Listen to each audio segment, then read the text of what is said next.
Hello, students. I'm Dr. Umesh Bansod from the Department of English, JM Patel College, Bhandara, Maharashtra. In today's lecture, we are going to discuss the Cavalier poets. If you're talking about Restoration Age, if you're talking about the restoration of monarchy in England, if you're talking about the Charles II's arrival in England as a king, then you must be knowing the term Cavalier poets and Roundheads. अगर आप 16वीं 17वीं शताब्दी में restoration की बात करते हैं, अगर आप प्यूरिटनिज्म या प्यूरिटन मूवमेंट की बात करते हैं, अगर आप रेस्टोरेशन एज की या रेस्टोरेशन पीरियड की बात करते हैं, तो आपको कुछ टर्म्स को ध्यान में रखना होता है. उसमें दो टर्म्स तो आपको बार बार सुननी पड़ेंगी. इसमें एक है द कैवलियर पोएट्स और दूसरा है द राउंड हेड्स. ये कौन ऐसे दो ग्रुप थे, ये कौन से समूह थे जिनका जिक्र यहाँ पर हमें करना जरूरी होता है.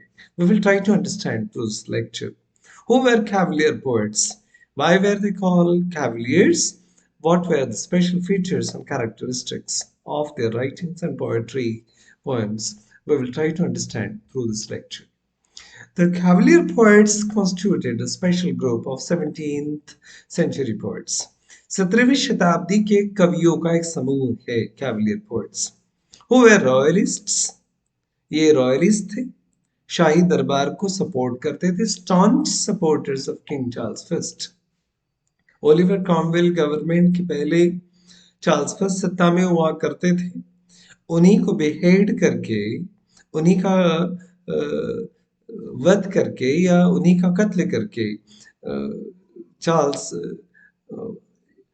फर्स्ट की मौत के बाद ओलिवर क्रॉमवेल सत्ता में आए हैं. तो ये कुछ सिचुएशन है जहां पर लोग आपस में डिवाइड हो गए थे. Roundheads were supporters of the parliaments and Cavaliers were supporters of the royalist family, especially the King Charles I, and supported him in the first civil war in England. King Charles first से 1660 तक जो Charles second का accession का समय रहा है, ये पूरा दौर इंग्लैंड के इतिहास में उथल पुथल का एक एनार्की का माहौल था. और ऐसे में इंग्लैंड में सिविल वॉर शुरू हो जाता है. और इस सिविल वॉर में जिन लोगों ने राजा का सपोर्ट किया, राजा के समर्थन में लिखा, राजा की तारीफ में लिखा, ये जो समूह था कवियों का, उन्हें हम कैवलियर पोएट्स कहते हैं. अब कौन कौन थे ये प्रोमिनेंट कैवलियर पोएट्स, वो भी देखते हैं. The prominent Cavalier poets way Robert Herrick. पहला नाम आता है रॉबर्ट हेरिक का. दूसरा थे थॉमस कैरियू. तीसरे थे रॉचर्ड loveless and Sir John Suckling. These are some of the important prominent Cavalier poets who contributed to Cavalier poetry during the Restoration Age. They wrote lyric poems that were modeled on the poetic style of Ben Jonson. William Shakespeare के साथ में जो और कुछ नाम जुड़ जाते हैं 16th-17th सेंचुरी में, उसमें एक नाम और इम्पोर्टेंट है बेन जॉनसन का. ये जो कैवलियर पोएट्स थे, उन्होंने अपनी जो पोएटिक स्टाइल रखी है वो बेन जॉनसन के स्टाइल पर ही आधारित स्टाइल को रखा है. And like Johnson, the Cavalier poets were influenced by classical literature. जैसे बेन जॉनसन के ऊपर क्लासिकल लिटरेचर का प्रभाव रहा है, तो उसी प्रकार के राइटर के रूप में अपने आप को कैवलियर पोएट स्थापित करना चाहते थे. And thus by the writings of Horace and Cicero and Ovid. और रोमन लिटरेचर में जिनका सबसे ज्यादा प्रभाव रहा है, तो होरास हो या सिसेरो हो या ओविड हो, इनके प्रभाव के चलते ही इन्होंने अपनी राइटिंग्स को लिखने का प्रयास किया. तो होरास एक leading Roman lyric poet during the time for king Augustus. And जो दूसरे इंपॉर्टेंट राइटर है सिसेरो, वो रोमन स्टेट्समैन थे, लॉयर थे, स्कॉलर थे, फिलोसोफर भी थे. और ओविड भी एक रोमन पोएट है who lived during the reign of Augustus. He was the contemporary of the older Virgil and Horace. तो ये कुछ बड़े नाम है रोमन लिटरेचर के, जिनको मॉडल के तौर पर इंग्लिश राइटर्स ने भी कॉपी करने का प्रयास किया कैवलियर पोएट्री के through. Their compositions revolved around the theme of love. जब 17th सेंचुरी की बात करते हैं, रिस्टोरेशन की बात करते हैं तो licentiousness, sexual desire, sexual pursuit, love affairs, ये सारी चीजें इन कविताओं के साथ, लिटरेचर के साथ जुड़ी है। तो एक बात तो मानकर चलते हैं कि तकरीबन तकरीबन जो थीम्स रही है कैवलियर पोएट्री की, वो लव और pleasures and living life to the fullest, पूरे अप टू ब्रीम जिंदगी जीने के एक अलग फिलोसॉफी को ये कविताएं दर्शाती है। और इसमें एक एफरिज्म को, एक थ्योरी को हम सामने रखते हैं जिसे हम कार्पे डिएम कहते हैं। कार्पे डिएम एक लैटिन फ्रेज है, expression implying seize the day, और उसका कहना है सीज द डे, जो मौका मिले, जो समय मिले उसे पकड़ लो। वर्तमान सच्चाई है, भविष्य किसने देखा है, आज जीने का मौका मिले तो पूरी तरह से जी लो।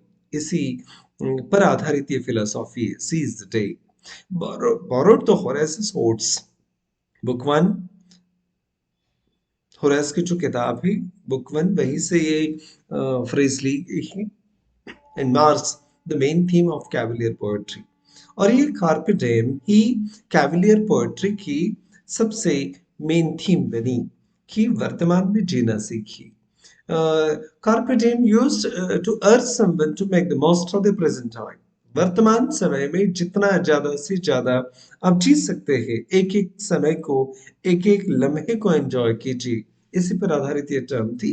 And give little thought to the future, और भविष्य के बारे में ज्यादा चिंता करने की जरूरत नहीं, एंजॉय द डे, इस प्रकार का ये क्रम था। और कोविड ने तो हमें सिखाई दिया है कि वर्तमान में जीना सीखना चाहिए, भविष्य की कोई गारंटी नहीं है। तो कभी कभी कार्पेट डेम सही साबित लगती है, सही थीम लगती है। This phrase encourages the listener to seize the day and to make the most of the present pleasures. ये सुनने वालों को, पढ़ने वालों को आकर्षित करती है फ्रेज, उनको प्रोत्साहित करती है कि वर्तमान में जीना सीखिए, वर्तमान में जितनी खुशियां आनंद ले सकते हैं ले लीजिए। As life is short and time is fleeting. समय बहुत कम है और जिंदगी बिल्कुल बहुत स्पीड से आगे भाग रही है, कब हाथ से समय निकल जाए, कब उम्र ढल जाए पता भी नहीं चलेगा। इसलिए the phrase is often chosen to urge the listener, often a young lady, to change her mind and to accept the speaker's love. पर कैविलियर पोएट्री में इस कार्पे डिएम को एक अलग तरीके से यूज किया गया है। सारी कविताएं एक परस्यूट को, एक पीछे को दर्शाती है। पीछा करता है हीरो कहानी का, किसी हीरोइन का, एक यंग लेडी का, और उसके मन को परिवर्तित करने के लिए प्रेरित करता है, उत्साहित करता है, उकसाता है उसे, और उसका प्यार पाने की कोशिश करता है। तो इस प्रकार का एक दूसरे का पीछा करने का एक सिलसिला इन कविताओं में दिखाया गया है। Cavalier poetry shows the distress of the over earnest and too intense emotions, which were hallmark of Elizabethan poetry. Elizabethan poetry 16वीं शताब्दी में कुछ ओवर रिएक्शंस थी, भावनाओं को एग्जाजरेशन ज्यादा था। इन एग्जाजरेशन को, ओवर इमोशंस को, इमोशंस के इंटेंसिटी को इन्होंने थोड़ा सा पीछे रख दिया। And the common factor that binds the Cavalier poems together in their use of direct and colloquial language. अब इस प्रकार की कविता की अगर कैवलियर पोएट्री की खासियत की बात करेंगे तो एक बात इंपॉर्टेंट है, इसमें colloquial लैंग्वेज का यूज किया गया था। Colloquial language is used in spoken conversation and not in formal situation. आम लोग जिस जिस भाषा में रोजमर्रा की जिंदगी में बात करते हैं उसको हम colloquial लैंग्वेज कहते हैं। तो बहुत पॉलिश्ड लैंग्वेज की जरूरत नहीं पड़ी कैवलियर पोएट्स को। लोग जो डे टू डे कम्युनिकेशन में एक दूसरे से बात करते थे, उसी भाषा को इन्होंने माध्यम बनाया अपनी भावनाओं को व्यक्त करने के लिए।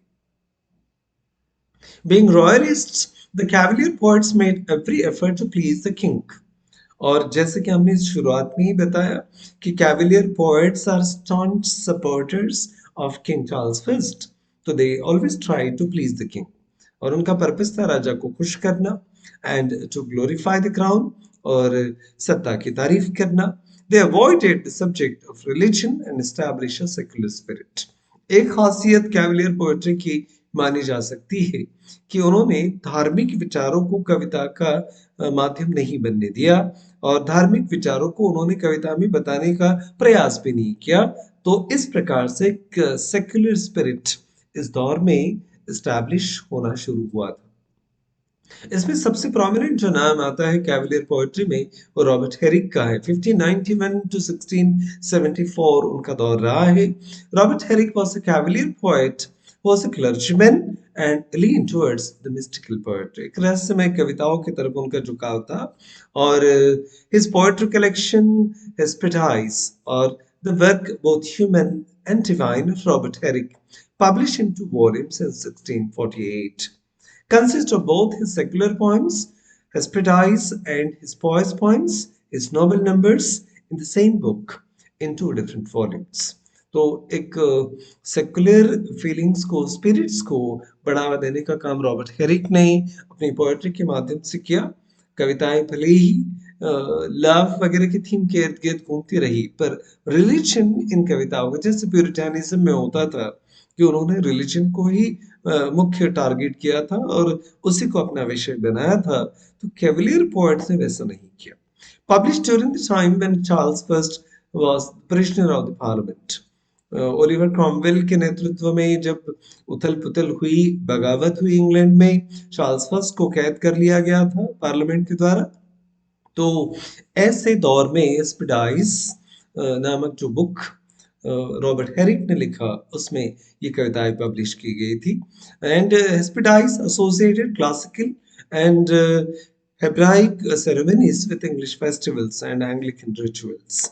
Concerned with love, beauty, and brevity of youth, Herrick's poetry related to the past to the present in a celebration of universal order threatened at a time by the Puritans।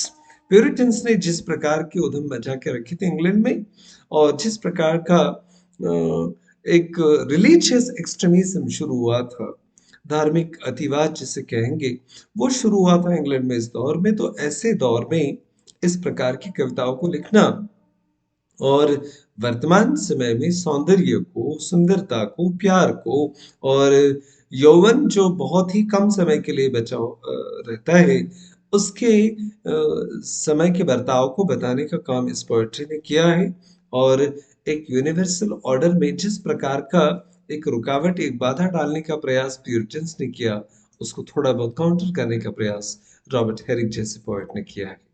Thomas Cairo 1595 to 1640 उनका समय रहा है। Thomas Cairo was a lyrical poet, a courtier who wrote sensuous poems, often erotic। Sexuality को दर्शाने वाले, कामुकता को दर्शाने वाले कविताओं को लिखने का काम थॉमस कैरियो ने किया। ये कविता का अपना एक अलग अंदाज है। वो सेंशुअस पोएट्री के लिए जाने जाते हैं। तो एक लिरिकल पोएट भी थे, कोर्टियर भी थे, दरबारी भी थे। And he was a Cavalier poet strongly influenced by both Ben Jonson and John Donne. Ben Jonson ने और जॉन डन ने काफी प्रभावित किया है थॉमस कैरी को। मेटाफिजिकल पोएट्री का नाम आए तो जॉन डन को अलग नहीं किया जा सकता, और क्लासिकल पोएट्री के इन्फ्लुएंस का प्रभाव का नाम आता अगर जिक्र होता है तो बेन जॉनसन को हम नहीं बुला सकते। तो इन दोनों ने थॉमस कैरी को अलग अलग प्रकार से प्रभावित किया है।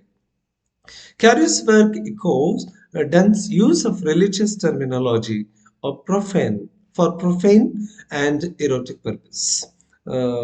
सैक्रेड होली थिंग्स के लिए कम रिस्पेक्ट दर्शाने वाले अलग अलग टर्मिनोलॉजीज का इस्तेमाल जॉन डन ने किया है।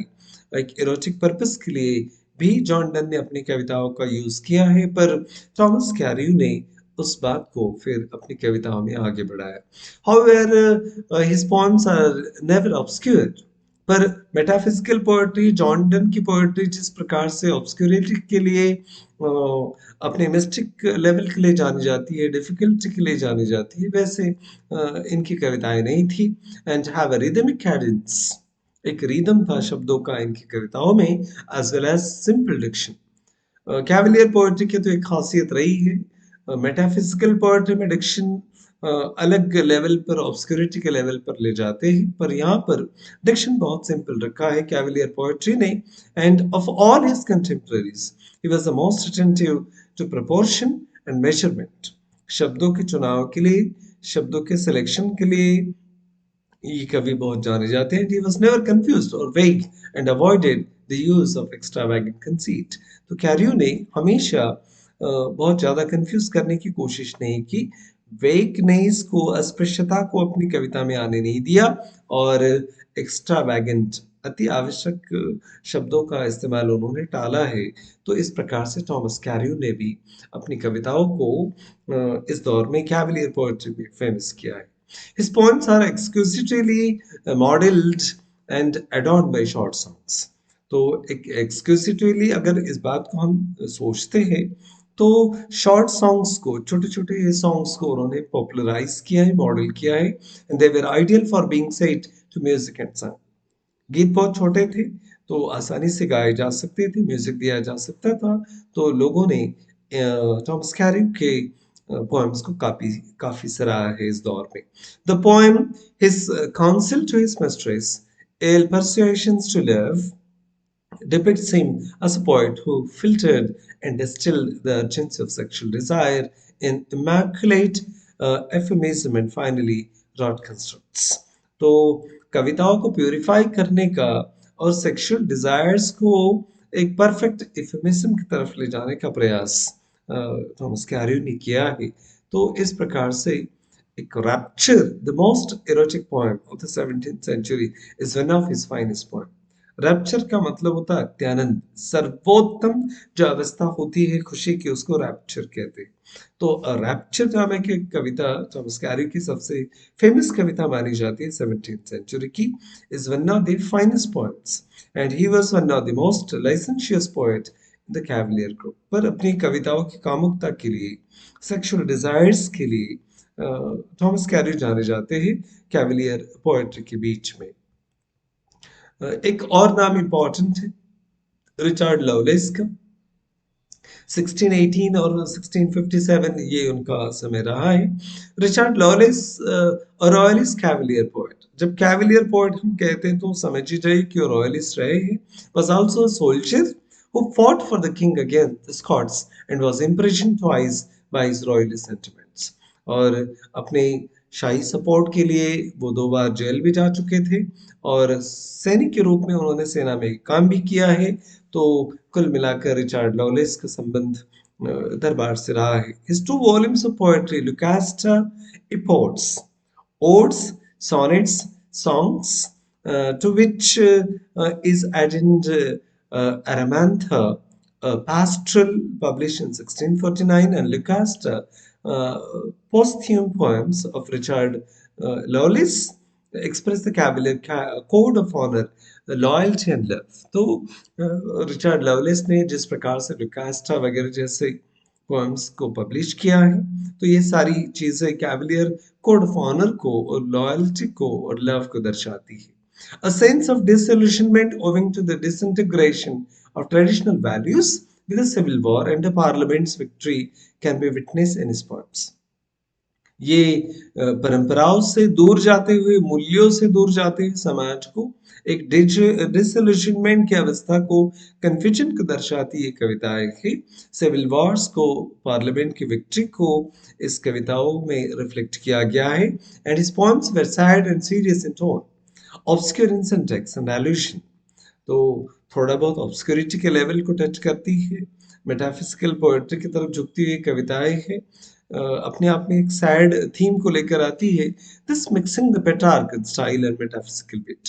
तो कंसीट के बारे में अगर सोचा जाए, शब्दों के चुनाव के बारे में, डिक्शन के बारे में अगर सोचा जाए, तो मेटाफिजिकल पोएट्री और पेट्रार्कन स्टाइल, ये दोनों को मिक्स करने का प्रयास किया, और उसमें क्लासिसिज्म ऑफ बेन जॉनसन भी रिचर्ड लवलेस की कविताओं में दिखता है। तो many of his popular poems reflect the consequences of the civil war. इनकी कविताओं में हमें सिविल वॉर के क्या परिणाम समाज को भुगतने पड़े, वो भी हमें इसमें दिखता है। To Lucasta from prison and इपोर्ट shows a loveless sense of world in disorder। दुनिया में जितनी उथल पुथल मची है, इंग्लैंड का पूरा ऑर्डर बदल गया था। तो इस एनार्की को भी उन्होंने अपनी कविताओं के माध्यम से बताने का प्रयास किया है। Another of his creations to Althea from prison, जो एल्दिया फ्रॉम प्रिजन, इस कविता को पढ़ने के बाद में आपको अंदाजा आएगा कि किस प्रकार की भावनाओं को कैवलियर पोएट्री के माध्यम से कवि ने बताने का प्रयास किया है। When parliament imprisoned these poets, put them behind the bars, so they have tried to explain their feelings through their poetry. Sir John Suckling का नाम भी कैवलियर पोएट्री में जुड़ता है। 1609 टू 1642 ये उनका दौर रहा है। Sir John Suckling was a typical Cavalier poet and also a royalist soldier. He wrote witty and rather spontaneous verses and was not much influenced by the classical accuracy of Ben Jonson. Sir John Suckling थोड़े से अलग किस्म के कवि हैं। Ben Jonson के कविताओं में जिस प्रकार का क्लासिकल इन्फ्लुएंस दिखाई देता है, तो उस प्रकार का प्रभाव सर जॉन सकलिंग की कविताओं में नहीं दिखता, पर एक टिपिकल कैवलियर पोएट के रूप में दुनिया उनको जानती है। Suckling simplified and dramatic gestures and pessimism of Donne's early poetry, making the love song lighter, gay at times of self-mocking. His fame rests on his lyric corrections. John Donne की mistake poetry को, difficult obscure poems को थोड़ा सा हल्का करने का काम John Suckling ने किया है। लव सॉन्ग को लाइट किया है, खुशियों भरे गीत को वो लेके आए हैं, जैसे हेरिक ने या बाकी कविताओं कवियों ने नहीं कर पाए। तो एट टाइम्स एक सेल्फ मॉकिंग पोएट्री को भी उन्होंने लिखा है। लिरिक कलेक्शंस के ऊपर सारी की सारी दारोमदार इस कवि की है। The Session of the Poets 1637 में उन्होंने लिखा The Fragment Aura, a collection of all incomparable pieces, with the latter being published posthumously. उनके मरणोपरांत फ्रैगमेंट ऑरा को पब्लिश किया गया। And he was in spirit of poet of creativeness, gave poetry a special charm. The greatest contribution to the Cavalier poets made to the English lyrical tradition is that they celebrated the minor pleasures and sadness of life. अपनी जिंदगी के छोटे छोटे खुशियों के अंश को उन्होंने जीना और एंजॉय करना सिखाया है। तो कार्पे डियम जो थियरी की हम बात कर रहे हैं, वो रिफ्लेक्ट करती है कैवलियर पोएट्री में, and in such a way as to impress us with ordinary day to day humanity. हर रोज की जिंदगी में हमें प्रभावित करने वाली बहुत सारी चीजें होती है, तो हमें उनको ध्यान में रखकर जिंदगी को जीना चाहिए। इसी बात को इन सारे कवियों ने सामने रखने का प्रयास किया। तो जब भी आप कैवलियर पोएट्री की बात करेंगे, तो आप कार्पे डियम एफोरिज्म की, इस फ्रेज की भी बात आपको करनी पड़ेगी। सीज द डे, एक वर्तमान समय जो है उसी को पकड़कर आपको जीना सीखना होगा। इस महत्वपूर्ण थियरी को कैवलियर पोएट्स ने न बल्कि अपनी कविताओं में बताया उतारा, बल्कि इसको पॉपुलर करने का भी प्रयास किया।